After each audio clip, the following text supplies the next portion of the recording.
Sometimes, the greatest blessing doesn't arrive when life is going well. It arrives when you've completely lost hope. For Chinedu Obi, every morning now looked exactly the same. He was no longer waking up to the sound of engines inside Chief Emeka's famous workshop.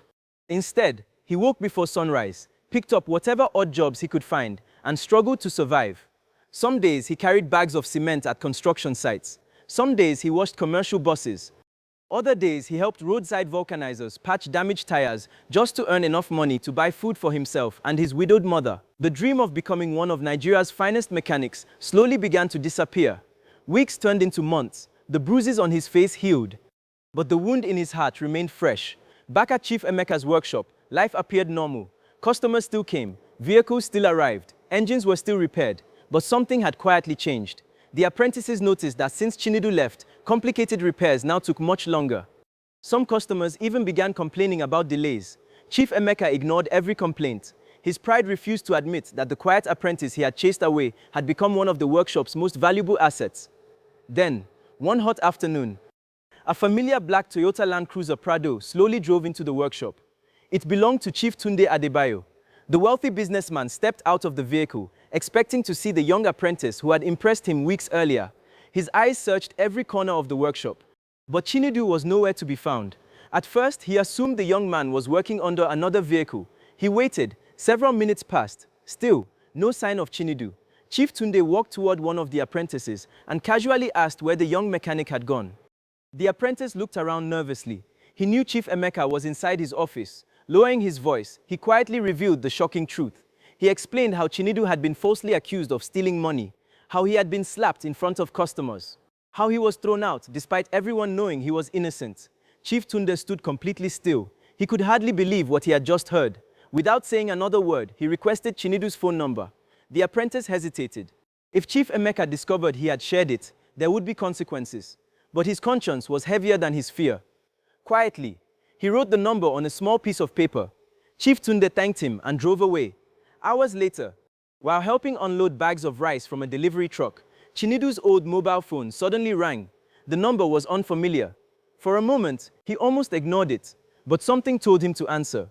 As he listened, his face slowly changed. Someone remembered him. Someone had been looking for him. Chief Tunde introduced himself and asked where he was. After hearing the location, he immediately drove there.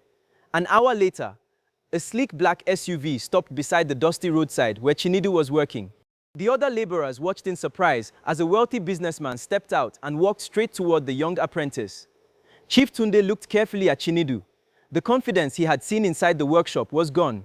The cheerful young mechanic now looked exhausted. His hands were rough from carrying heavy loads instead of repairing engines. Chief Tunde asked him to explain everything from the beginning. This time, Chinedu could no longer hold back his emotions. He narrated everything: how the money had fallen from his pocket, how Chief Emeka picked it up, how he was accused, how nobody defended him, how he lost the only opportunity he had worked so hard to build. Chief Tunde listened without interrupting. When the story ended, he remained silent for several seconds. Then he made a decision that would completely change Chinedu's future. He told Chinedu that talent like his should never be wasted because of one wicked man's jealousy. The following morning, Chief Tunde asked Chinedu to meet him at a commercial building in the heart of Onitsha. Confused but hopeful, Chinedu arrived exactly on time. Chief Tunde smiled and handed him a bunch of keys. Chinedu looked down in disbelief. The keys belonged to one of the empty mechanic workshops inside the building. Before Chinedu could fully understand what was happening, another surprise followed. Chief Tunde presented him with a complete starter package: professional mechanic toolboxes, engine diagnostic equipment, hydraulic jacks, air compressors, power tools, shelves full of genuine spare parts, everything a modern mechanic needed to begin. Chinedu stood frozen. Tears slowly filled his eyes. He had never imagined owning a workshop, not even in his biggest dreams. Chief Tunde wasn't finished. Over the next few days, he personally introduced Chinedu to several influential businessmen, transport company owners, politicians, and wealthy vehicle collectors. He told each one the same thing: if you want honest work done properly, take your vehicles to this young man. One recommendation became 5. 5 became 20. Within weeks, customers began filling the new workshop every single day. The once homeless apprentice who had been chased away with nothing now had more work than he could handle.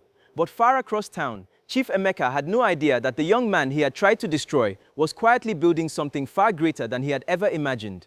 Do you believe one person's support can completely change another person's destiny?